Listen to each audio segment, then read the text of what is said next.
Hi guys, today this guy is gonna be operating the camera for me because he said he wanna be famous, right? Yeah. So he's gonna be operating the camera. And in this video, I'm gonna show you how we can delete a specific clip in Sony FX6. Basically, we know that how to format a card or delete all the clips by formatting the card, but how can we delete a single clip or multiple selected clips in Sony FX6? Let me just show you. So on your camera, you click on thumbnail button, and after that, it will show you all the clips. Now, the next thing which you need to do is long press the menu button till the full menu is open, and then scroll down to thumbnail. And in thumbnail options, you can go to delete clip.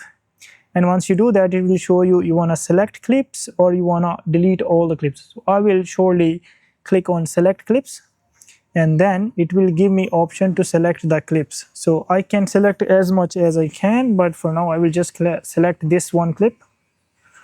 And once I do that, I will go again on the menu button and I will click it. And just one click, and then I will go on execute, and this way I can delete single or multiple selected clips in Sony FX6. Now I hope this video was helpful for you, and I have done many helpful videos like this on my channel. In case you want to see them, you are most welcome to come to my channel. Thank you so much for watching. See you in the next one.